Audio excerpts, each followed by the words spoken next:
Hey everyone, and welcome back to another episode of GodKiller Generations, our GodKiller actual play anthology series, where we are going to slowly go through 50 gods in an interconnected world of GodKillers before a finale is the plan for Patchu if I can swing it. Um, this is our third session. Before I get into introducing like where the world is at after Jenna caused a war. Um, Abbigail, why don't you go ahead and introduce yourself? Tell people where they can find you and pro anything you have going on right now. Hi, I'm Abigail the Nerd, and you can find me under almost all socials under Abigail the Nerd. And mainly, you can find me every Wednesday on Dyson Autism's Twitch channel or under our socials called the Tales Guild. And you can find us playing alternating Wednesdays, Tales of Aegis and New Rollis. Hell yeah. And of course, I am Paige as always. I'm usually here. Um, but let's get into the game. So, after our last God Killer V killed the God of Reality, a lot happened very quickly. I wouldn't say nobly, but it wasn't out of noble reasons. More out of jealousy of the upper class than any positive reason, decided to end classism as they had the power of reality in their hands. However, quickest way to get rid of the upper class was a coordinated strike on God's Isle, which sparked a war in the enclave for 100 years. The century-long war was brutal. Lots of citizens died across all spectrums of life and class and race and everything, while the gods stepped back. They either ran away back to the celestial realm to wait out this war, and those that stayed closed God Isle. Everything that was mortal made ended up attacked, and people died, and God's Isle was quickly left mortalless as people migrated into the rest of the enclave. While the gods who stayed in the mortal realm barricaded their temples and hid from sight, protected themselves from the weak mortal weapons that were around, and didn't emerge for about 60, 70 years after the war. They slowly integrated themselves back into society. Most gods stand in God's Isle now, as it became literally now God's Isle, with no mortal kind even allowed onto the island. What this meant, though, for a lot of gods is they started going more and more out into the districts to get attention because gods love attention. And our story today focuses on one specific god who really loves attention. Effigy, the demon of obsession. Our story takes place about 250 years after the war ends. As our character here, Arwen, has just made a discovery on a quick jaunt up to District Zero, where they found Tiku's body, or at least the remains.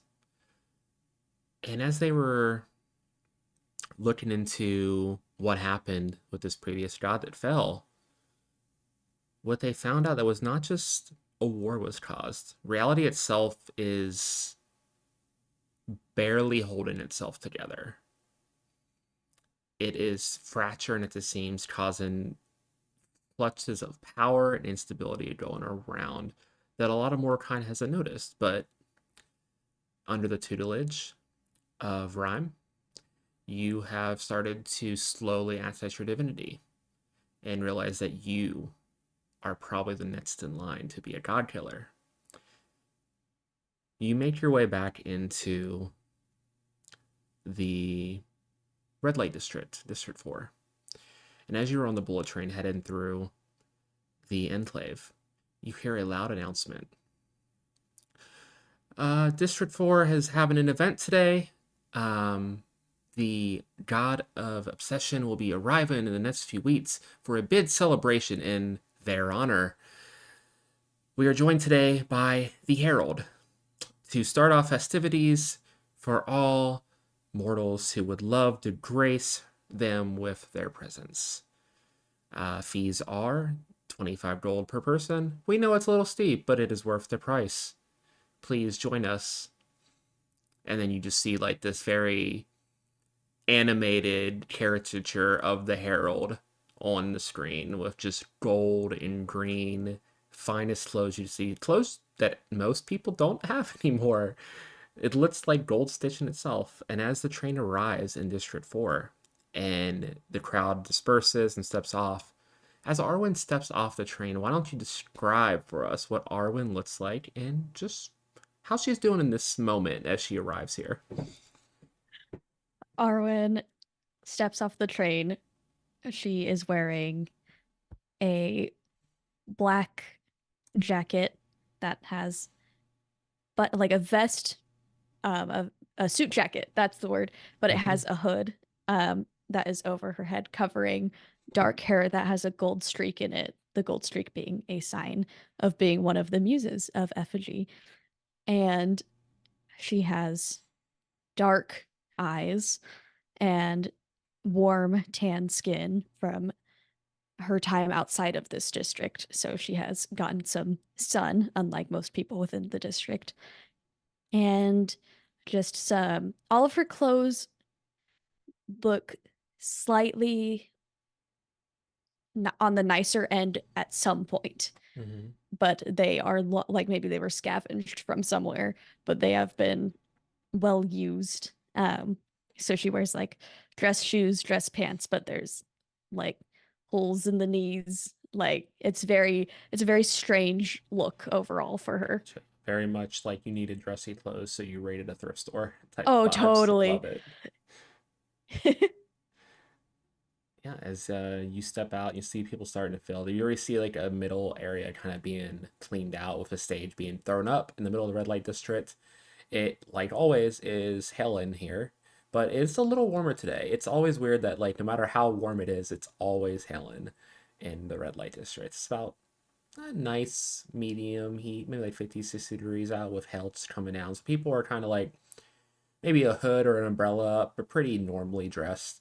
And as you see people starting to gather around, um, a loud horn goes off with only minimum seated. Not many people could afford actual tickets, but they kind of just gathered a distance as you see the Herald arrive on stage.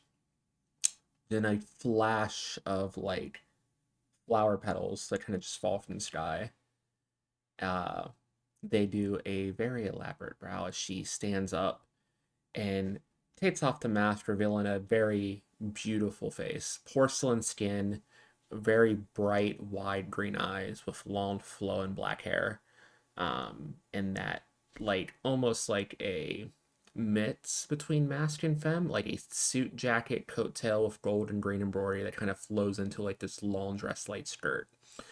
Um, and as she's like just soaking it in, like she takes like a good 5 minutes to let the applause die down as you see she's just like head up soaking in the attention. And as she stops, she waves a hand to get everyone to stop, and then just whoosh, the sound of a fan. And as she starts to wave the fan and talk, the fan kind of amplifies her voice. Well, hello everyone, welcome here to the event of the century. Now that dreary old war is over, our beloved effigy is set to make an appearance into some new muses from some of you. We are going to be having balls leading up to her arrival. Um, we are going to be having a whole masquerade event here in a couple of days, and some raffles that you can donate whatever items you would want to send over to effigy to show your appreciation. I hope that you all enjoy the time here today as I will be hosting a little impromptu fashion show for you. And as she says that, she waves her hand and a runway sprouts out from the stage. And she moves over to a little um, podium with a little microphone, like one of those little like wired ones with a little ball at the end. And the fashion show kicks off. And this is what you see as you're just kind of watching this. How does Arwen react to all of this? Arwen will remain quiet but polite throughout it. She Mhm. will clap when others clap, smile when others smile. She keeps her hood up to cover that streak of gold in her hair. Um, and as the fashion show is going, she just keeps looking back towards the herald and starts to um make her move once she's gonna try to figure out where the herald's like dressing room is. Okay. Yeah. Let's have our first roll of the game. Um, let's do. Actually, just roll me 2d6. All right. Oh, that's 12. That's 12. 12. So, I don't know if you looked at the system too much. You kind of want to hit Yes. the sweet spot in this game. So that isn't overkill. Right. So you are going to accomplish this. Um, you make your way through the crowd, and you kind of get around the edge of the stage, and you do see like the dressing rooms and stuff. But as you're kind of like going around the crowd, someone bumps into you, and your hood comes off, and you see like a commotion near you as people instantly recognize the color hair, and you have a brief second before the herald is going to turn their attention to you. What do you do? I would like to, I think just in one fell swoop, try to put the hood back up and like duck back into the crowd and just, I'm gonna try to lose the eye of the crowd. Okay, we're gonna call this act impulsively. Yeah, that is Do you acting want you get to impulsively. choose either what advantage do you seize or what trouble hits you hard and fast? Whatever one you choose, I will answer the other. Okay. Um, the advantage I see is the advantage of being in a large crowd of Mm-hmm. people, and the way that I'm dressed is not particularly well. Mm-hmm. So the people around me can kind of help mask my escape. Okay, cool. Yeah, you kind of just immediately like kind of duck and roll, pull your hood up, duck into the crowd. A lot of people are wearing jury colors anyway, and it would kind of quickly blend in and then slowly loop back around to the dressing room. As this was going on, the show continued and concluded without you really noticing, because you were a little focused on stealthily moving through. So as you move to the dressing room and head inside to wait for the herald, you open the door to see a flash of flower petals as they arrive and immediately grab you by the throat and throw you into the room against the wall.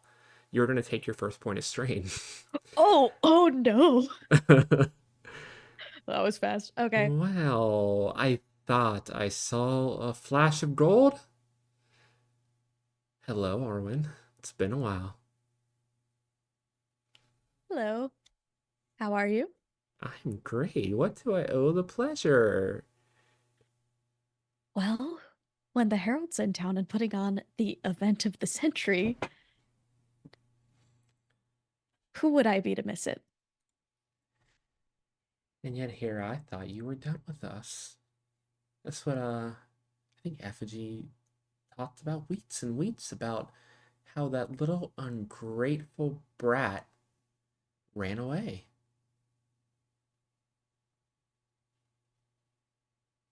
Yes, well, we all have our flaws. Yeah, I suppose so. You are only mortal. You have what, 10 years left? It's hard for me to remember. I haven't been mortal in quite a bit. No, it's all right. We don't get to know. Well, she gestures and you kind of fly into a chair. You feel in the control of your body return to you. As she sits down, do you want a glass of wine?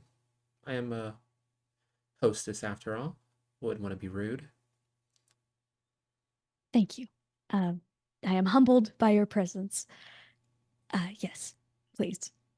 Of course. She waves her hand, and two glasses of red wine appear on the table in between you. She grabs hers, takes a long sip, and just kind of crosses her legs, staring at you as she waits.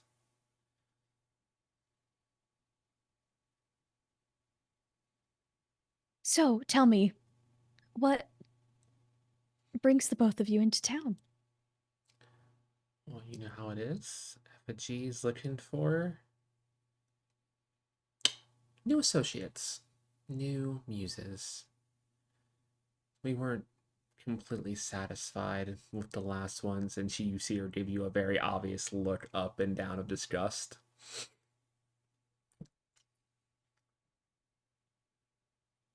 Well, hopefully this next round is a bit more to your satisfaction.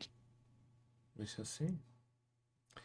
She, as she's kind of sitting down there and kind of relaxing, thinking, feeling pretty confident in the control of this moment, you do still see tucked in her coat pocket that fan that you do know is connected directly to effigy and what is given the herald their spark, which is why you were so ready to make this confrontation after all.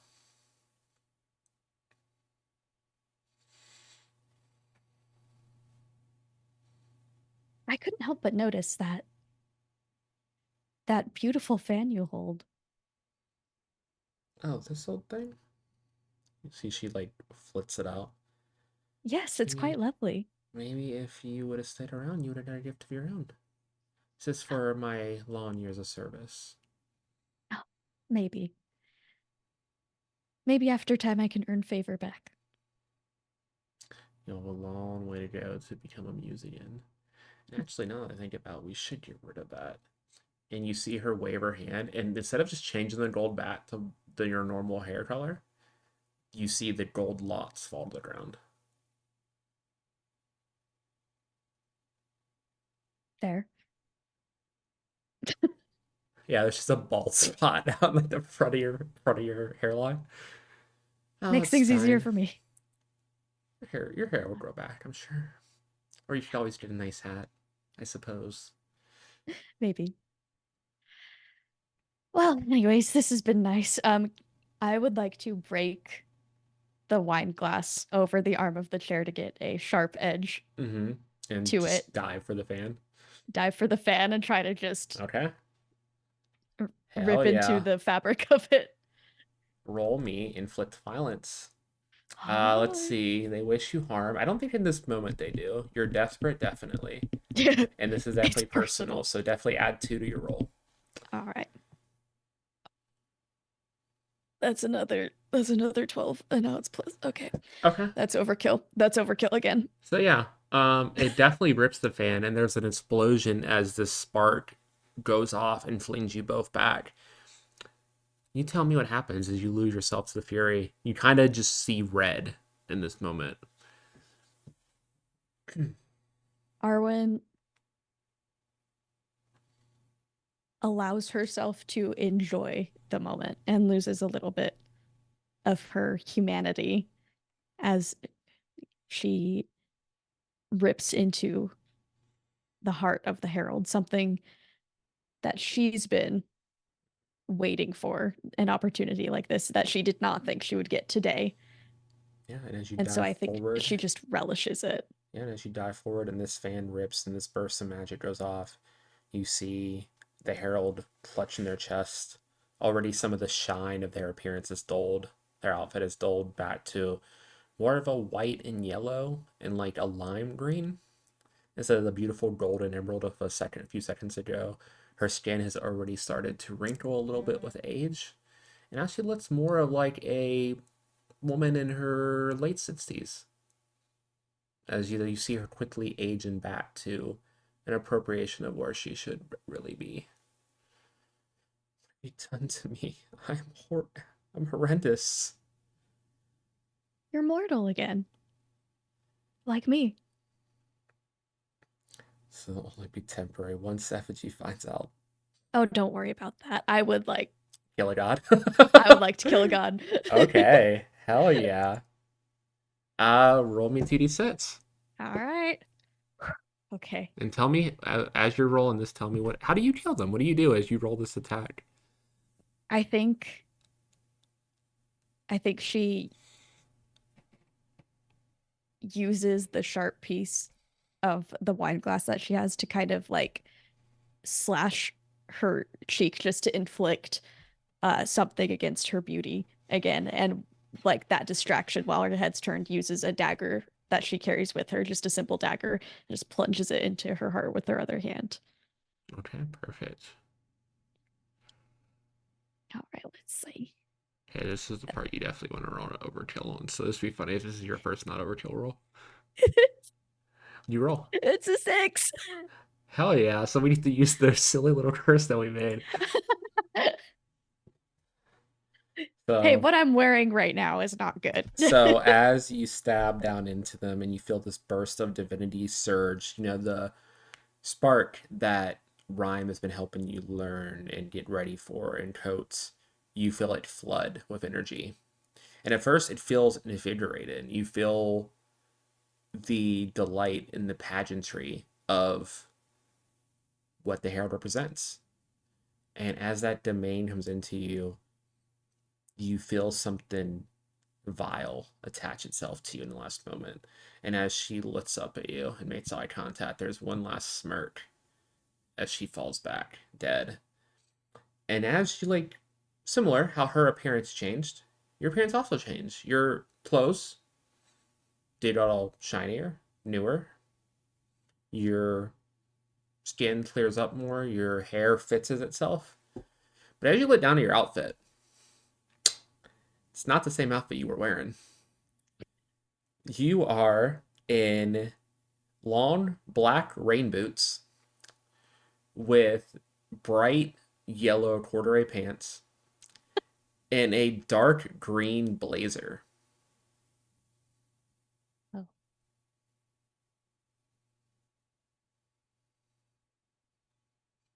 that's it? That's the worst thing you could think of? All right, well, oh, In these final moments, the worst thing she could think of, because it meant so much to her, was to kill your fashion sense. complete lack of, my It's even complete worse. At lack least, of at at least, at this. least you were doing black on black on black, though. That's always good. Now you're just I'm a green lot. on yellow, which is always a travesty.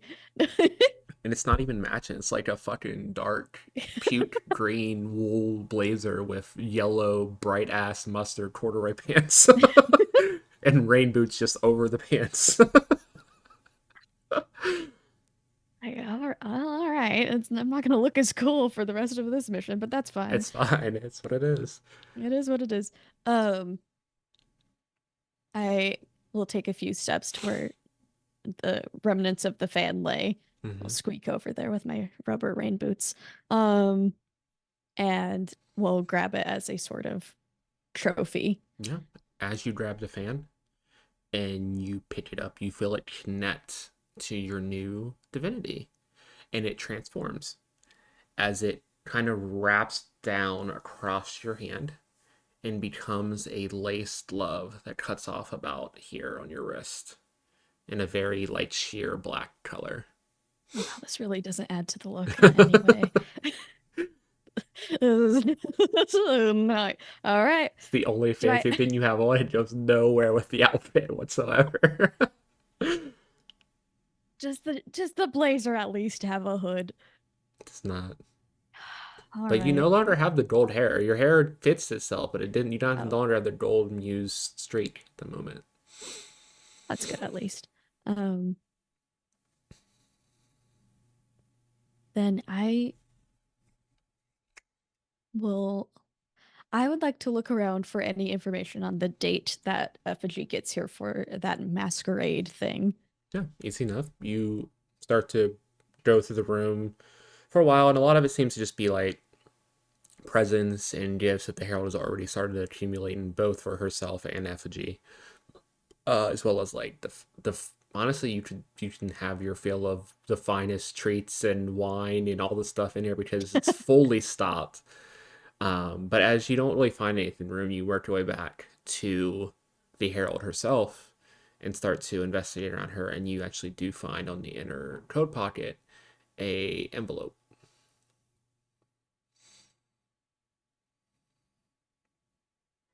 I open it and also clock that like This place was a fashion show, so maybe I can get different clothes because she's not understanding the curse yet. Okay. Yeah, you open the envelope and it is a full itinerary for the next 2 weeks Oh, sick. with an appearance by Effigy in the middle of the event. So about the first week in at the Masquerade Ball that they mentioned. Effigy will be hosting it.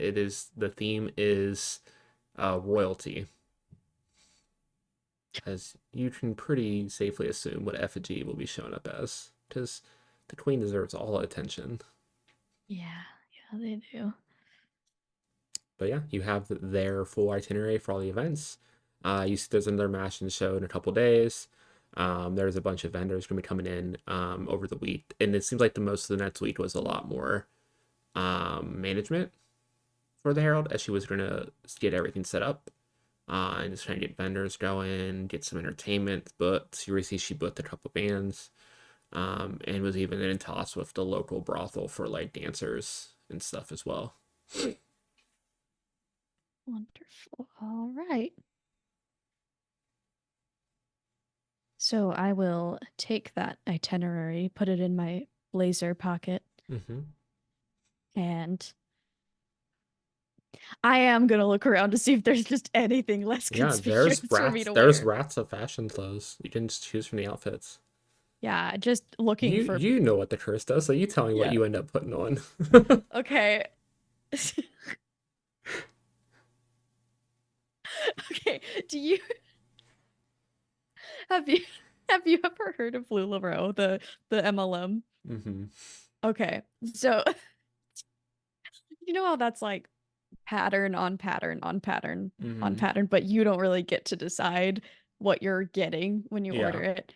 Um, so I think her main thing is like she just is like, okay, as long as I wear all black, I'll be less noticeable, which is true, but it's still not gonna look good. Okay.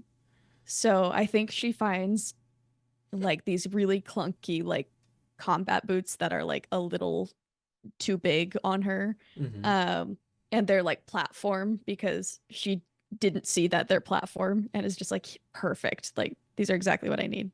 Um, and then she wears like probably like a black like black polka dotted pants and like a plaid shirt. So it's just there's just patterns everywhere.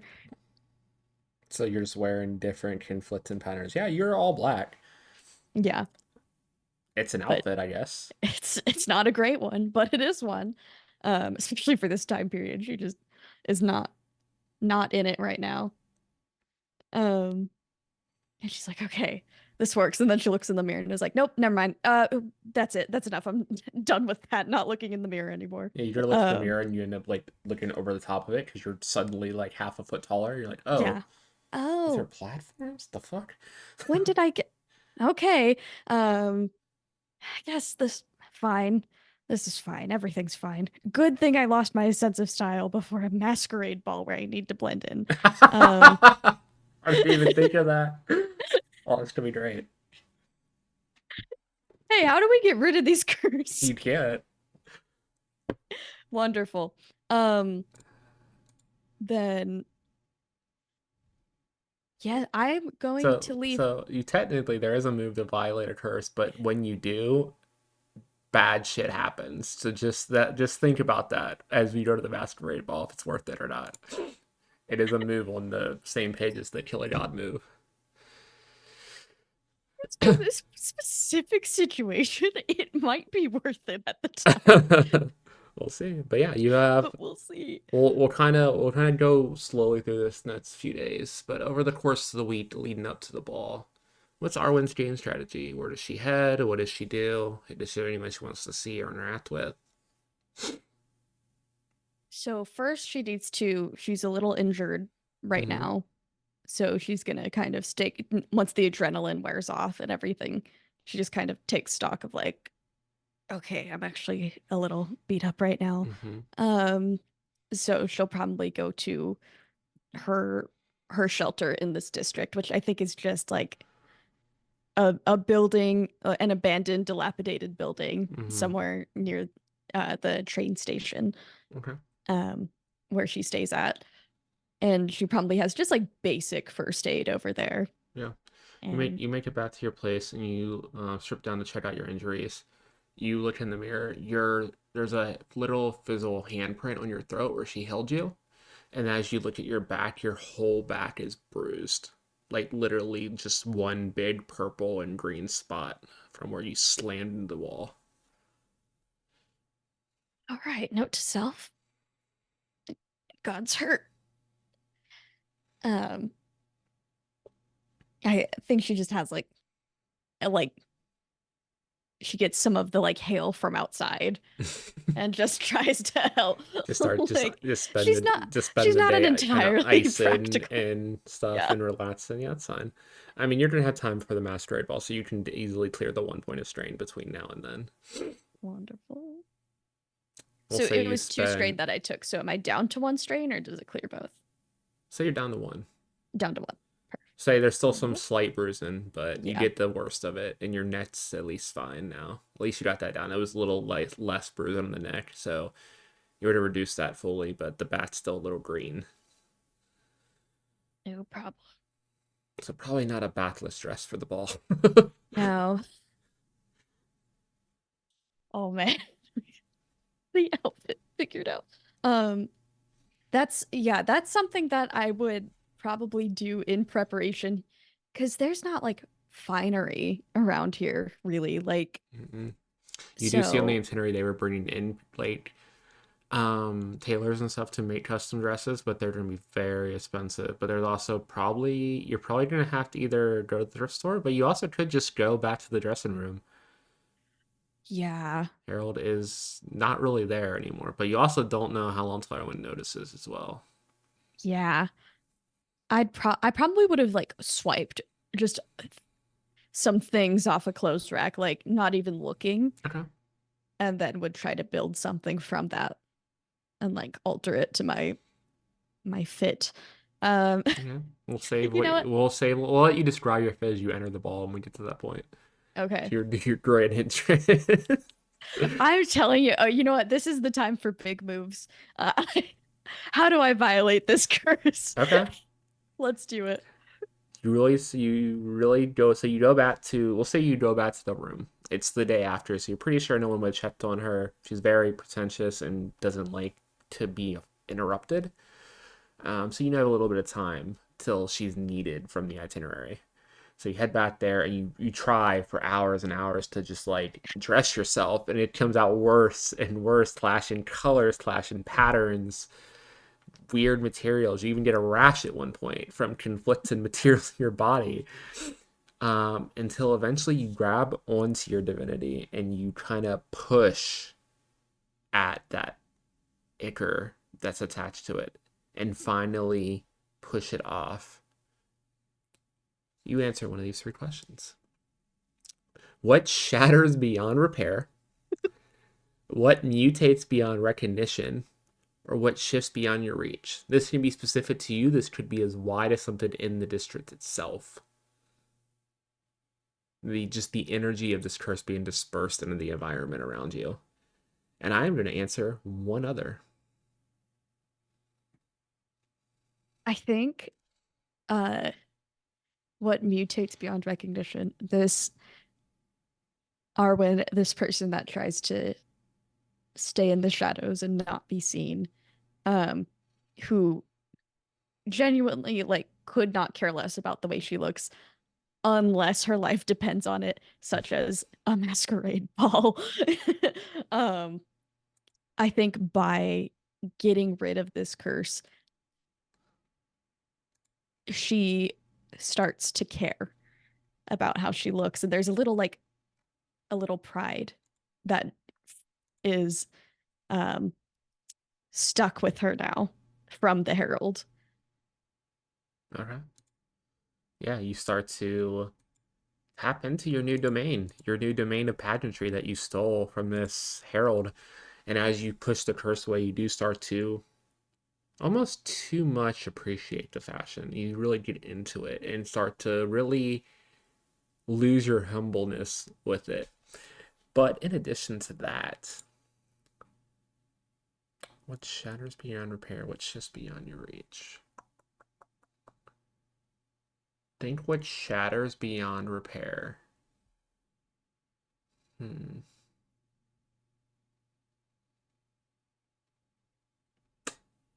You hear a beeping sound nearby that just keeps going beep, beep, beep, beep, beep, beep, beep, beep, beep, as you see a little like between almost like like a mix of stone and metal attached to the herald's belt that is just buzzing and beeping very loudly.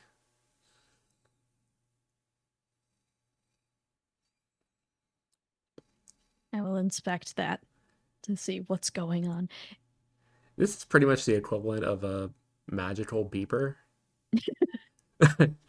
And you are just seeing messages after messages of all the vendors canceling for the event.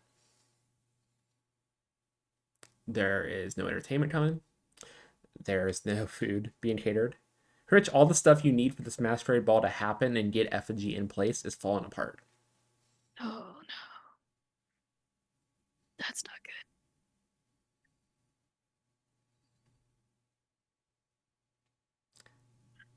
Oh man, do I have to reorganize this whole thing? Okay. Okay. You do.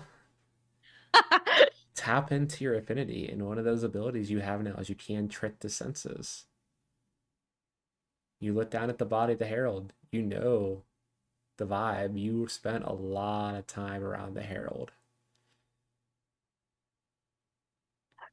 Okay. You could be her for a week, right? Okay. Okay. Okay. It's Okay. fine. Okay.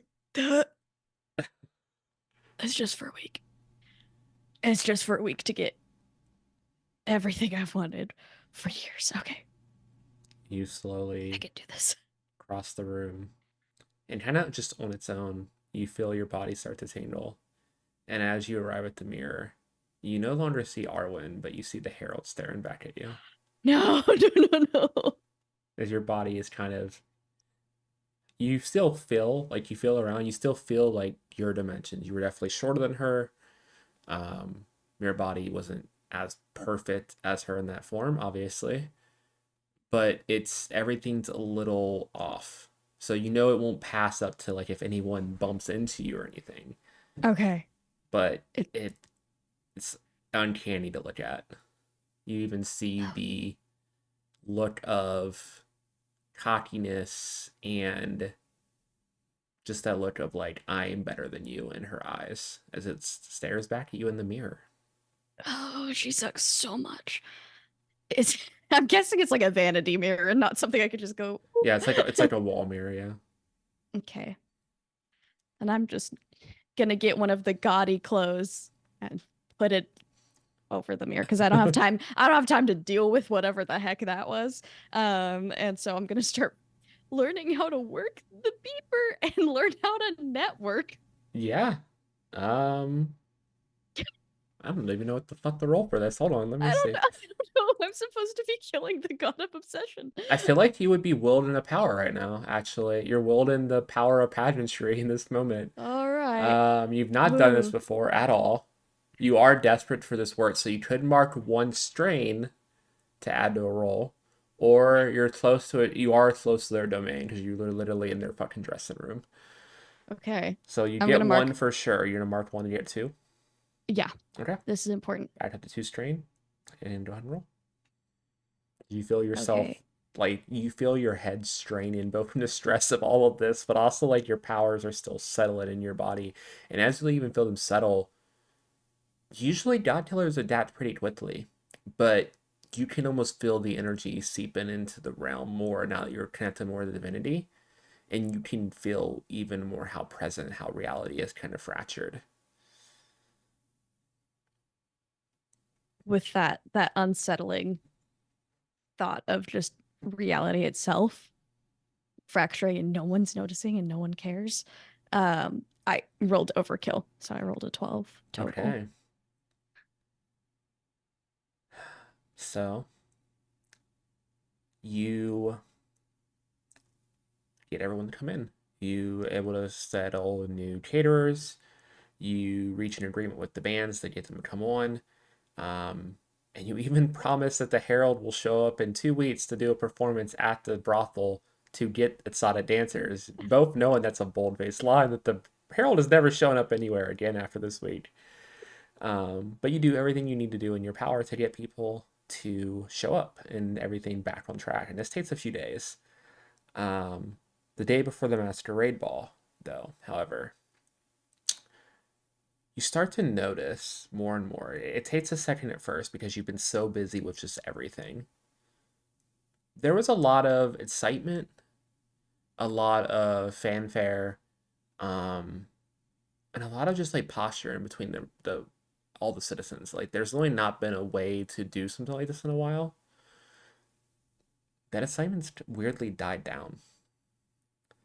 Not to the point that it should be at with the Herald being here to a week to hype everyone up for the effigy. So heading into this masquerade ball, that should be a big celebration and an event that you can easily blend into. Now you look around and it's just depressing. Oh, this whole thing's so far-fetched in general, making a masquerade ball for hungry and poor citizens, all for attention. I As you think they actually, own. as you actually say that, you're kind of just walking by observing people. This young girl comes up to you, about 10 years old, rads, dirty face, missing like half her teeth. Uh, Miss Harold, Uh, yes, um, I really wanted to go to the ball, but I don't think we can afford any outfits. And everyone's talking about like everyone needs to put on a show, but like I don't think everyone's gonna be able to look their best, and we don't want to ruin it for you.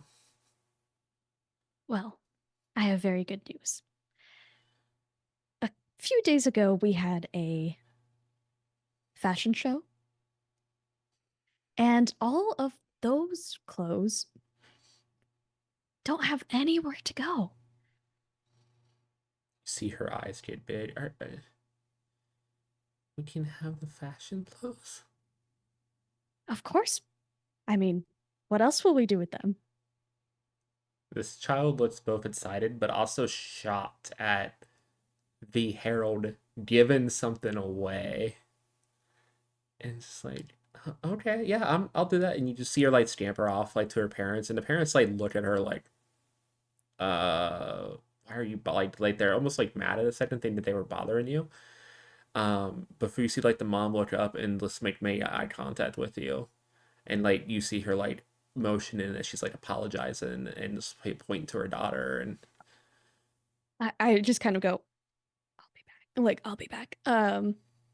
And I think I spend time going through yeah, like just taking clothes rack after clothes rack just out to the front for people, as well as like those like treats and things like that. Like it's just it's so much like consumption that is not needed for one person.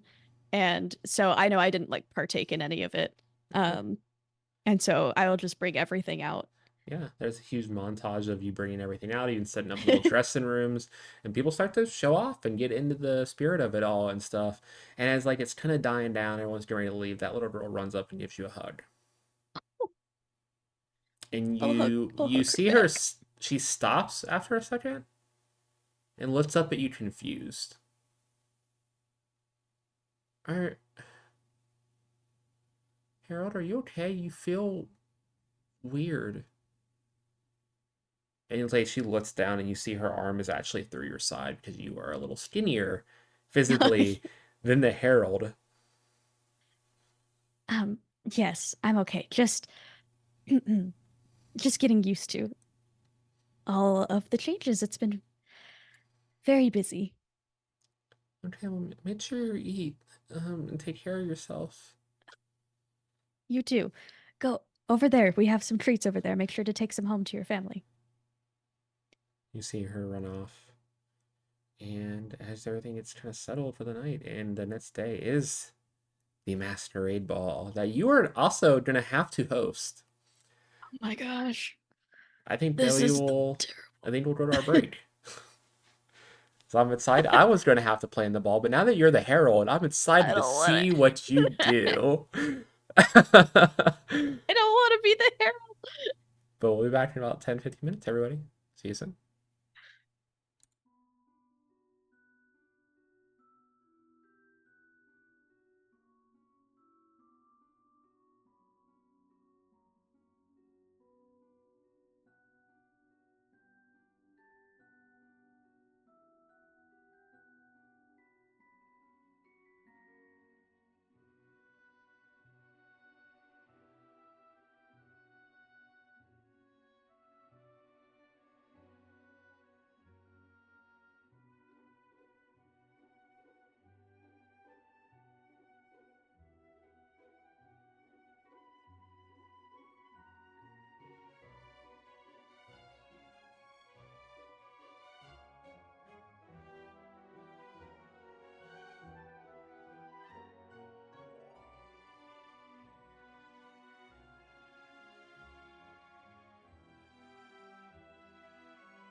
Hey everyone, welcome back as we are getting ready to head into the Masquerade Ball. If you couldn't tell by the quick change over here, I am too lazy, but I appreciate it. But yeah, it's the day of the ball. You're running around, everything catered, everything set up behind the scenes, and it's time for the actual event and for you to open it as the herald before Effigy's arrival. So as everyone's gathering and you see everyone in the bright colors and fashion of the day of the week before that you passed out to all these citizens. What does the Herald's grand arrival look like? And what does your outfit look like? For the Herald, so she's got planned. She's gonna enter, do the opening as the Herald. The Herald's gonna leave, Mm-hmm. and then she's gonna come back around as Arwen. Um, because all of the Herald stuff is just a glamour. Mm-hmm. So the Herald is going to have the green and gold motif that she typically has. Mm-hmm. Um, I think she has the fan um just tucked away. Um, like at least that's what she creates, like the folds of where the fan would be hidden. Mm-hmm. Um, and it would be similar fit um to her first entrance, just a lot more like gaudy and showy. So it's like uh a deep it's gonna be a gold like blazer with a skirt, like a Mm-hmm. large ball gown like skirt. And inside of that overskirt, the fabric is like a deep green. Um, and then her hair's like for the herald is like up all in this like fancy like Effie trinket style like look with like heavy makeup. Um, and I think that's the gist of the look. Okay. Um, and how she's had to completely reorganize this Mm-hmm. masquerade herself. I don't think it's as good as it could be because she's this person who's had this You job know for what? years versus Roll 2d6. Add one to it. I'll be nice. 11. That's overkill. Okay. So yeah, it's fully prepared. You have everything you need. The your fashion sense may be bad, but it doesn't mean you're a good decorator. Everything is over the top gaudy. Like even the herald, past the herald's level, it's just a lot. It's a lot. It's a lot to look at this ballroom. It's so bright. And I think a big part of her was like trying like she was trying so hard not to make it look gaudy that she did. So she was like, we're gonna find old chandeliers and repurpose those. And we're gonna Hmm. like we're not gonna get like a giant ballroom. We'll do this in like one of the old factories, like meeting areas, and then we'll like make that pretty. Um and so I think she just went over the top with like trying to repurpose everything, like over thrifting. And then from that, I think she just kind of like Count of Monte Cristo like shows up, welcomes everyone, just good evening. Thank you everyone for being here and for making this possible. Effigy will be here shortly, and the festivities may begin. And as you say that, um, the like orchestra that you were saying starts to play music, and everyone cheers. And as you turn around to like leave the ballroom to go switch, you feel a burst of magic in the air. And there is a loud, what sounds like trumpeting that everyone's kind of like starts to look up, and even the orchestra stops. And before you can step away, there's a flash of light, and standing next to you is Effigy, the demon of Inception. And as they look around at the group gathered here, I guess I should describe what Effigy looks like. Effigy is about 6'6". They are pretty tall. Very, very androgynous. They are attired with they have a black tiara that's kind of tilted to the side and cracked down the middle. Their fangs are on full display with ruby makeup, like ruby lips, with very like pale features, almost vampire like in appearance, with a long flowing black gown with a silver cloak around her neck. And as she just looks around the ball, makes eye contact with you, looks back at the ball, wait, and stops and looks back at you and smirks. Interesting. To save me a dance, Arwen. And she just descends into the ballroom and heads right to the throne that you set up. And you see, like, as she walks, the decorations and everything start to shift as everything becomes a black and red and silver themed, very gothic style architecture in the place. And even everyone's outfits change to be that kind of like mix of like royal and vampire gothic appearance. And even as you look down to your outfit shifts into a long flowing black gown, and you feel your glove that your item chains into shift and crawl up and appear in a little silver tiara that sits across your forehead. And the festivities begun. You see everyone starting to dance.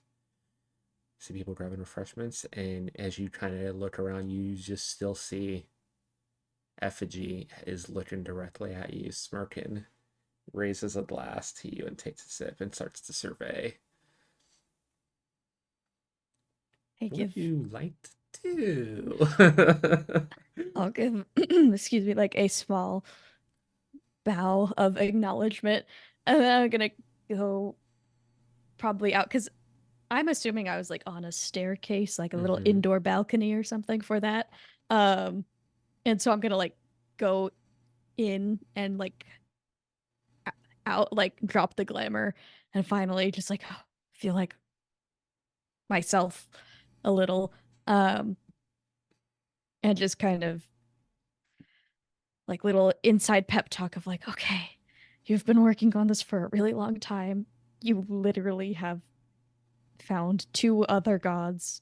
You've worked with one.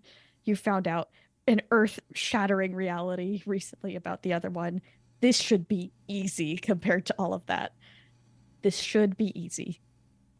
And I just descend down onto the level Yeah, of the ball, and I will enter as Arwen and just start mingling with the crowd as best as I can. yeah.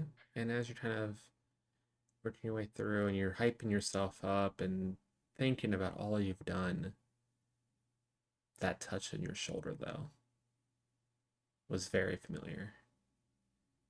While you were under the thrall, you did have good memories. They may have been coerced, but you remember what it felt like to be a muse. And as much as the hatred is there, your mortality can't help but to crave that godly attention as well. And you feel just goosebumps down your body as you kind of, as you're mingling and talking, you look up again, and just once again, they are just staring at you. And you feel the trickle of obsession starting to tink back in. As I'm going to need you.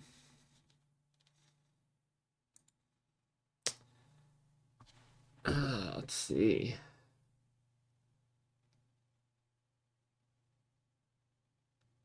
I'm going to say this is going to be a tempt bait roll. Okay. Roll All me right, let's see. 2d6, and you don't get to add anything. Yeah, that's a 9. Oh my god, you finally got a normal I hit. finally It took did all it. game. But yeah, you feel this trickle of obsession, and you kind of lift your chin and make eye contact. And while you can feel it, while can't quite make out what they're saying, but you feel those whispers in the back of your head again, trying to prod back in as they meet steel. And you give a smirk in return as you break this, it not letting it hold, and you see a quick flash of irritation, and for a split second she looks more like the monster she's portraying in this moment than a god before she shakes her head again.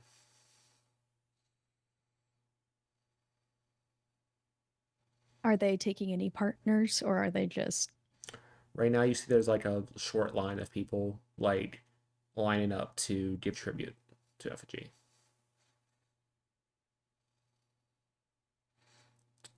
And in this moment, as this is going on and people are doing it, you see a familiar family step up to Effigy. The mom and her daughter from the other night. And there's like loud conversation, and like the daughter's very excited. Effigy smiles, and you see her make eye contact with this kid. And for a second, you see the kid's eyes glaze over before Effigy smiles and looks up at you and stands. Well, everyone, I was going to save this for the end of the night, but I think we found our first new muse of the season. Young, what was your name, child? Tabby? Young Tabitha is going to be the youngest muse we've ever had. I always loved children and couldn't have any of my own. So, you can be like a daughter to me now. And as she like kind of caresses the top of her head, you see the golden streak that forms in her hair. And her outfit kind of shifts into a cute little ball gown dress for this little girl that's blood red and way too much makeup on a 10-year-old. Now go dance with your mother. Enjoy yourself. We will have a lot to discuss, me and your mother, after this ball.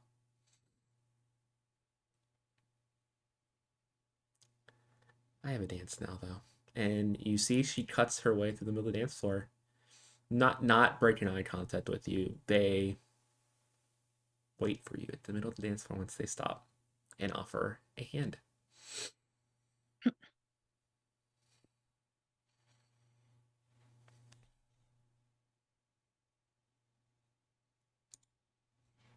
I'll walk towards them and I think with each step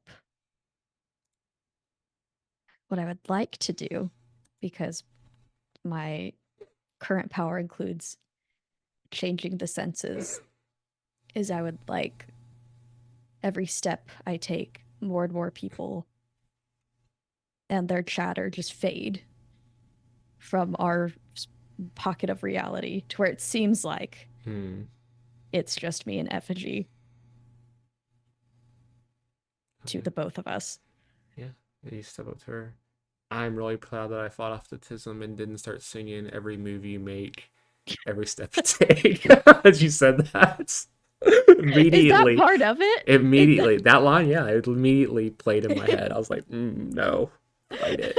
I'm not Um, but don't yeah, know what as you song. approach, and yeah, everything kind of falls to a dull murmur around you. You know that they're all watching and that they are talking because you do have spark of pageantry in you. You may not be at Effigy's level, but to these people, you are just as mesmerizing to look at in this moment. And as you approach, Effigy just once again extends a hand. Why don't I lead, my dear? See if you can still keep up. I will take their hand. Mm-hmm. They start to slowly lead you around in like a slow waltz, still commanding most of the middle of the floor, as everyone else is keeping a very wide berth. And no one else is dancing. They are. It's like a circle of people around you too. Well, it's been a long time. What did you do to my poor Harold? Well, unfortunately, I had to defend myself. And I just kind of gesture a little to the like fading marks around my neck. I mean, you did insult us with your abrupt leave, and I don't blame her for being a little angry.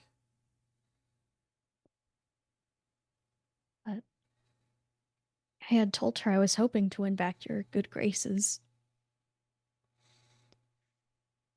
but she took what I had left.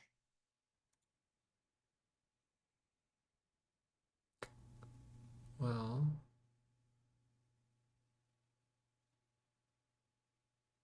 why don't you answer me a question here, Abigail? Okay. We're trying to connect with someone. Okay. You can either answer, what common ground do you and Effigy share in this moment? Or what still divides you? Ooh. And I will answer the other. What still divides us is, I think, everything aside from pageantry, like all of this that Arwen is doing is Mm, a big facade that she plans on dropping if she makes it out of this or if she dies trying. And so I think what still divides them is she just still feels absolute repulsion, especially with this next thrall being picked. She knows that she absolutely cannot um, leave Effigy alive. mm-hmm. And in this moment, I think that thing that still bonds you in this moment as you're weaving this story, you're dancing around in a social battle here. And with your new divinity, you kind of like it. As much as you want to fight against the pageantry and the performance of this all, it calls to you now on such a deep level. You have her, you have there for the first time in a long time, even when you were amused, their undivided attention.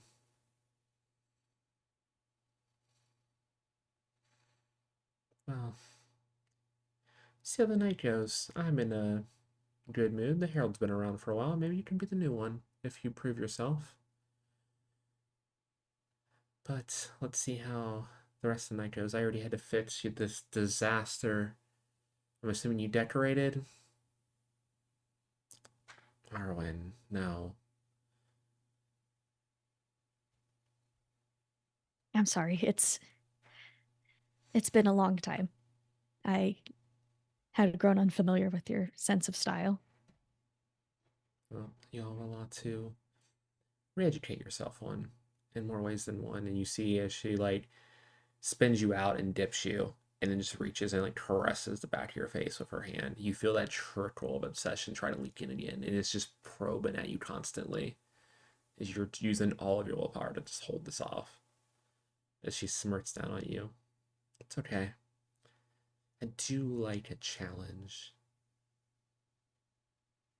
She pulls you back up in the dip, like body to body. She pulls you up so quickly, kind of towering over you. Because she sits. How tall is Arwen? Like, She's like 5'4". yeah, it's a She's not lot. a It's a tall lot. It's a person. lot of height difference. She's someone who can blend in with the crowd easily. Um, is there any sign of the mirror around here? um, let's see. Um,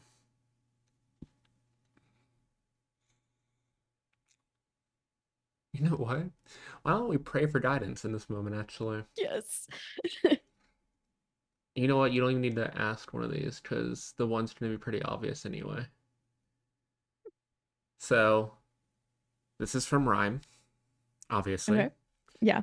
As you connect to Rhyme in this moment, trying to fight off the obsession, dance around this whole thing in the eyes of every single mortal and on in here on you right now. What visions besiege you? What does Rhyme send you? They can't directly communicate with you, but what do they send you in this moment as you are the moment this ballroom shifted, you have stepped fully into the domain of effigy. You are kind of cut off from other gods. Because I'm cut off from other gods from rhyme, I think it'd be as simple as almost accessing a page of a book being read um in her head, like while she's dancing, of just like a quick recall as if it's something she already knew, and just accessing that through her memory, but it's something Ryan is giving. And as you get this image of this mirror, this beautiful maroon and golden mirror with a giant stylized E on the back, you see a flash of light in the corner of your eye.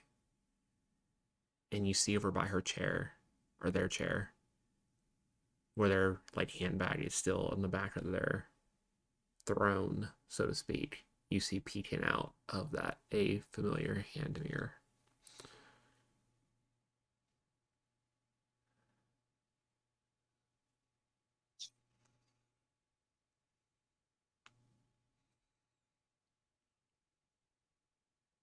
All right, then while the dance is still going, and now while we're like right next to each other or right against each other, um, I'll just play into the obsession Mm-hmm. and just stroke their cheek and say, "Please let me stand by your side for the rest of the evening."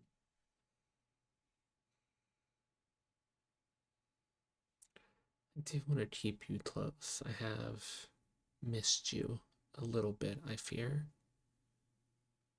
Sure, why not? Let's retire for some snacks, and then we can sit down. And she waves her hand, and you see actually another throne kind of appear behind her, lower to not be at eye like seat level with her, but to the side. Perfect. Then I will play along until the moment comes where we sit back down, and even then I'd play along a little longer until I can snatch the mirror. You slowly make your way around. You both give out like waves of adoration and talk, and you even see like, oh yeah, this is one of my other muses. She's been out of practice for a while, but it's so glad to have her back. And you see actually strokes the side of your face. You actually see in the corner of the eye one of your hair that is loose under the tiara has turned golden again. So glad to have her back in service where she belongs. We will be answering questions soon. If anyone wants to be able to consult my wide base of knowledge, but enjoy yourselves, enjoy the festivities. This is a party after all. Young Tabitha, you may also come over here as well. I want to get to know you more, my dear. And you see like a kid's version of the seat appear, also on the other side. And Tabitha just runs over and sits down and is just looks so out of her depth. This child does not.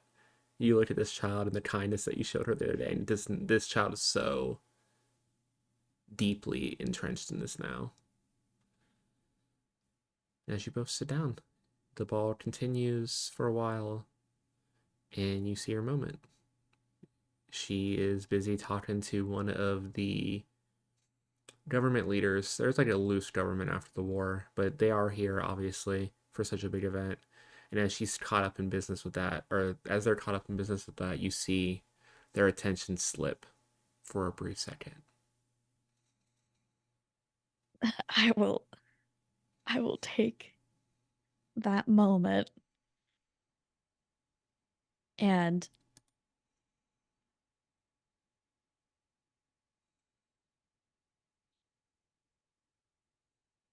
oh, should I so if I manifest a miracle, one of the powers from one of the gods that I have goes away. Mm-hmm. You could sacrifice Okay. your power. And then you just tell me what happens. So you could just do it in the moment. It's kind of like a fuck, what's it called? The fucking thing from Mask that you can just do. Yeah, uh I can't remember the the name, but moment of truth. yeah, it's like a moment of truth, pretty much. Okay. Okay.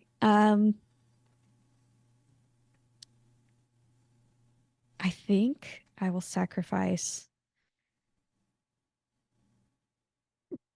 the power, the covenant of grief from encountering Tico and encountering the truth of Oh, our interesting. current reality. And I'm going to use that to put the mirror in my hand. And in this kind of uncanny moment, it glitches like out of reality Mm-hmm. completely when I hold it. Like I go to break it, and instead it just it goes away as if it was never within this room, Mm-hmm. but it's also nowhere in this realm. Yeah, I like that. Usually this is for like the power that you have, so this wouldn't typically be your pageantry, but I kind of like this vibe. So yeah, as you kind of do that, and as you do this, you even see like the ballroom kind of glitch temporarily and go back to the former design as everyone's outfits shift back and then back to normal. And then in this moment, Effigy looks up and looks back at you and looks down the purse. You sneaky little bitch. And she's going to backhand you across the ballroom. You are going to take one strain. You skip Right. across the ballroom floor, Okay, so I'm at 3 straight now. and she approaches you. So, I don't know how you found out about that, but targeting that, then I know why you're here. Is that what this has really come to after everything I've given you, Arwen? I'm just going to slowly, not no, not slowly. I'm not going to slowly do that. Um, I'm going to grab my trusty old dagger that I have, like Hmm. that was like strapped to my boot. um, and I'm gonna have it at the ready as they approach. And I think there's just going to be a small smile.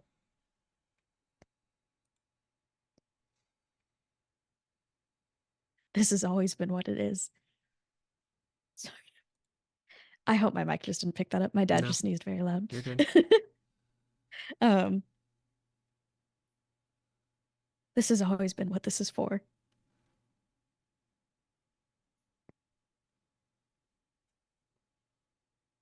And I think the world will be a much better place without you, without the Herald, without any divinity, to be honest. Problem with you so-called god killers. You think you have a cause or that your wants and desires matter more than other people because you know why? You're also not immortal. You understand how mortals are beneath us. But yet you guys pretend to be the same. Yet we have so far see what's happened so far with these little amusements. The first one killed our great grandfather Ergo. And the world fell into mediocrity and simplicity and honestly what you mortals deserved for daring to do such a thing. And then on top of that, you guys started a war. And I know that you can see it. You have divinity. You can see how this world is barely holding itself together. Yet here you are, being just as selfish as I am. So if you want to act, but don't try to be all righteous about it. Show them who you really are. And she snaps her fingers, and everyone's hair turns gold in this ballroom.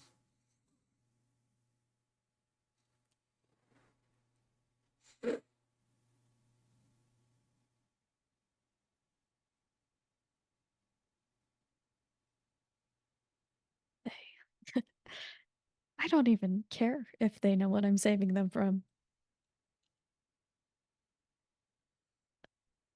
A world without you is going to be infinitely better. At least for me. And You gonna attack? I'm going to attack. Okay. Why don't you roll? Uh, I'm gonna say challenge someone dangerous. All right. They do not care about your opinion. They definitely think they're stronger than you, and the crowd is 100% on their side at the moment. So go ahead and add two. Okay. You look around at you and you see everyone is fully.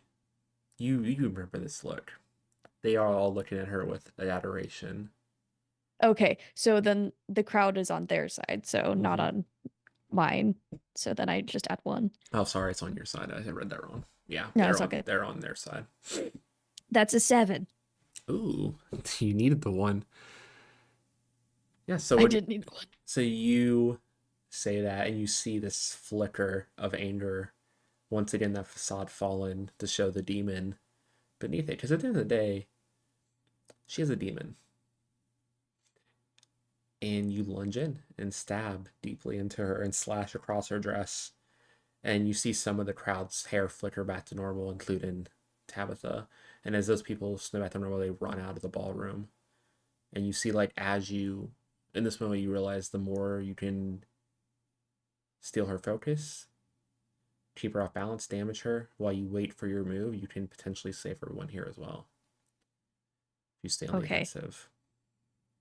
Then I will keep doing that because I would like to save the people here. Okay. We'll say this one's inflicts violence. You can add three. You're definitely all three of those. You're definitely one to wish them harm, desperate, and personal. Okay.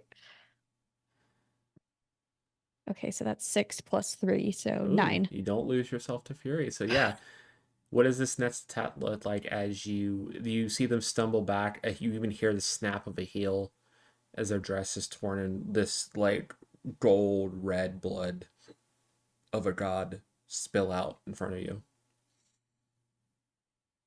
It's very, as much as Arwen was looking forward Mm-hmm. to this moment, it's more methodical than emotional, which she wasn't expecting, but she's just like tunnel vision, more focused on getting the people out before doing what she feels needs to be done. And so it's just, I, I think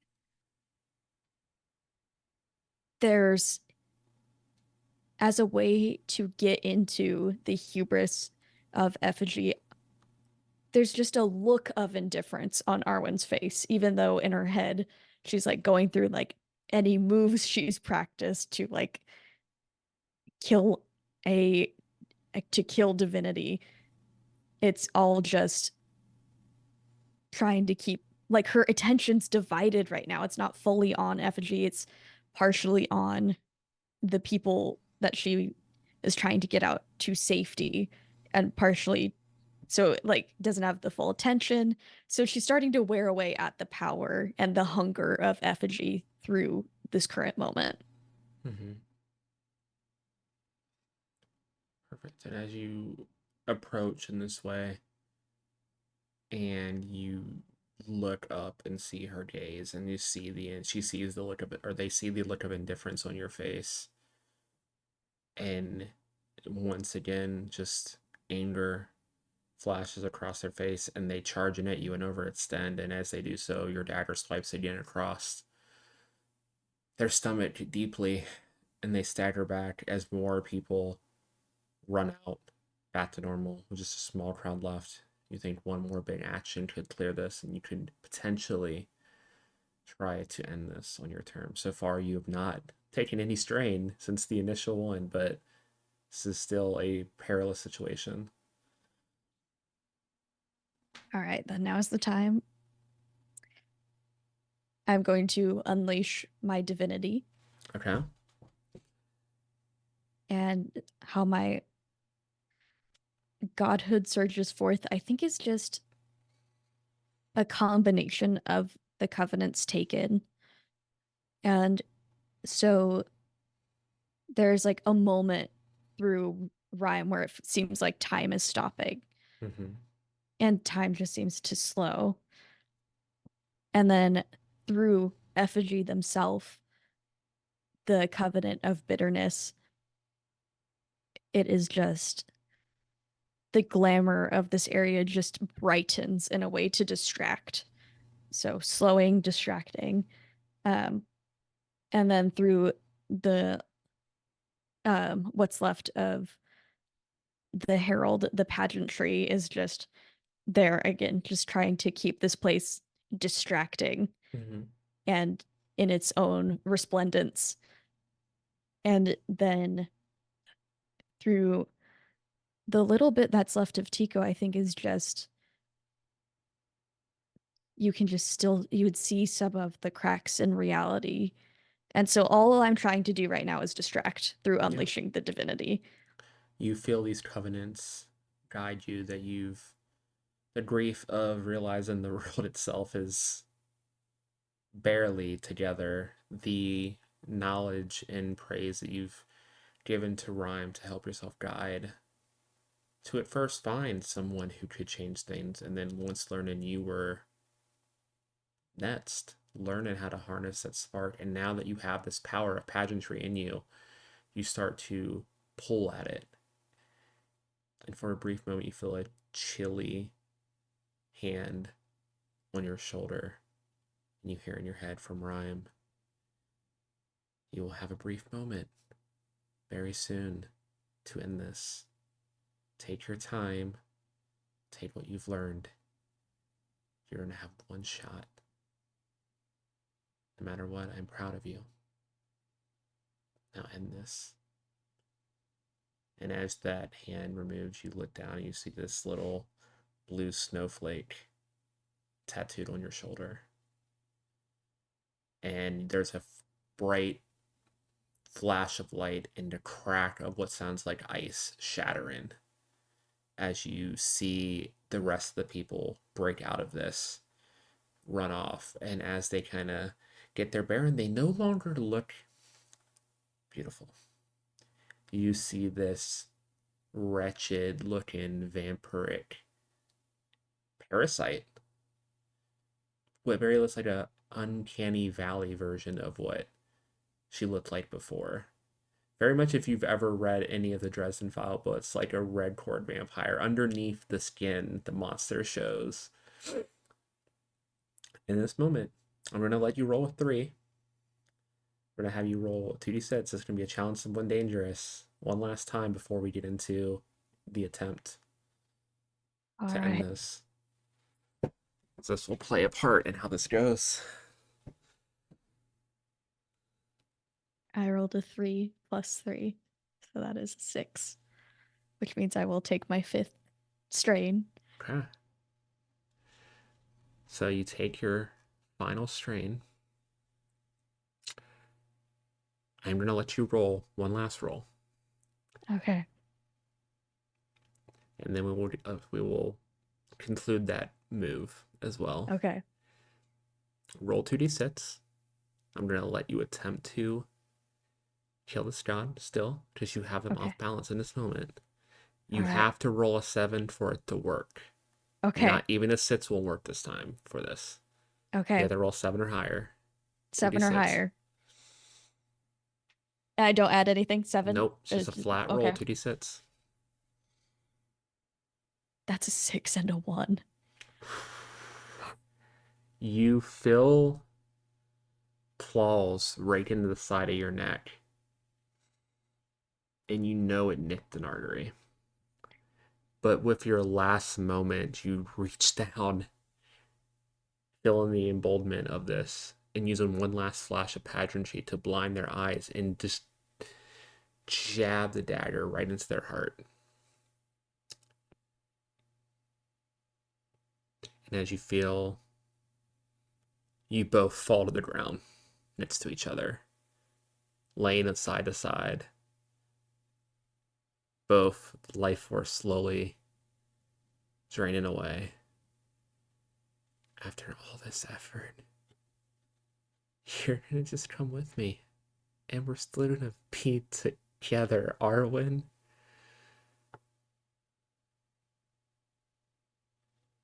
No,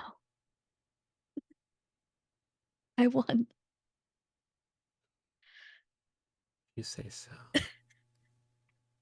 And you feel a burst as they fade in a bright red light, as you feel their power disperse into the world. But you suffered your fifth strain. So you tell me, do you want to choose to die or do you want to attempt to roll it? In this moment, do you think she tries to hold on? Hmm.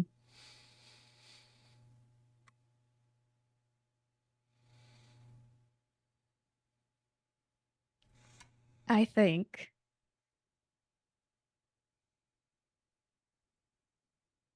if she hadn't made any attachments to this current world, I think her fear is hearing how god killers in the past have died and the like cataclysm that can come from it. Um, I think that keeps her from letting go because now her head is just like there's still work that can be done. Yeah.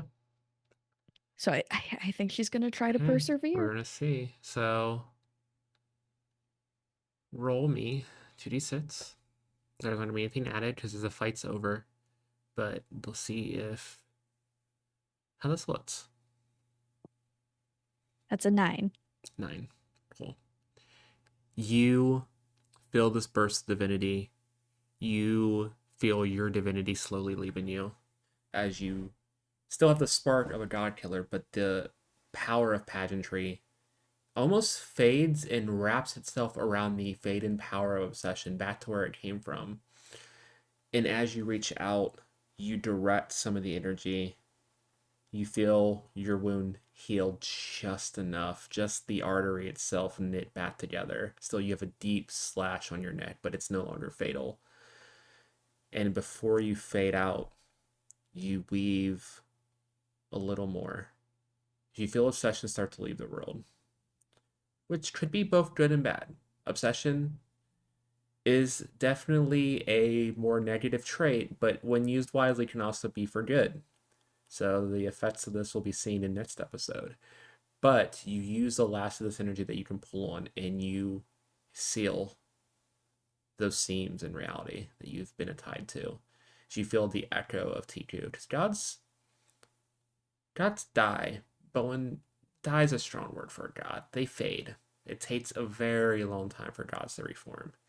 And that last semblance of Tiku that was trying to, you see, is actually was holding on to try to hold stuff together, guides you, and you feel the reality knit itself back to at least a stable form as you pass out. Many years go by as Arwen stays in District 4, the Red Light District, and does what she can to help out. Eventually, Tabitha becoming an adult and joining the organization that you fund. You fund a charity here that kind of gives clothes and food and shelter to those that have been kind of displaced by the war and former muses of effigy, because there was a lot that she had currently that you didn't know about, but had come back upon that event. And over the years, you become such a vital part of District 4. First God Killer who post doing what they set out to do doesn't get kind of waved into history. People actually look up to you. You feel the responsibility, but also the pressure of being put on a pedestal a little bit. And the other gods don't visit District 4 for a while, scared of falling to a similar fate. And after Arwen passes away, the death of a god killer intertwines with that last little bit of obsession it was holding on as obsession fades from the world. I guess the good thing about this is there's no more creepy male stalker incel shit that happens in the world. So that is a positive. There's no more of that gross obsessive bullshit. I'm a feminist. You are a feminist. But also, you kill hyperfixation. No. People are no longer able to fully focus on anything, whether neurodivergent or neurotypical. They can't. The ability to like obsess over something in such a deeply personal, passionate way is also faded. There's a decline in creativity, there's a decline in storytelling, in the arts, and those more passion driven projects start to fade a little bit. But we'll see what happens with that next time when we come back to the next episode of GodKiller Generations. Oh, this is such a great episode. Uh Hell yeah. Why don't you tell everyone one more time where they can find you? We cut this off. All right. Hi, I'm Abigail the Nerd. Thank you so much, Paige, for having me. Mm-hmm. Always a pleasure. And you can find me under Abigail the Nerd on all socials and alternating Wednesdays over on Dyson Autism's Twitch channel or the Tales Guild social media. You can find me playing Sybil, the Rune Child Sorcerer, over on Tales of Ages, or Lunara, the Moon Druid, over on New Rollis. And those are my current projects.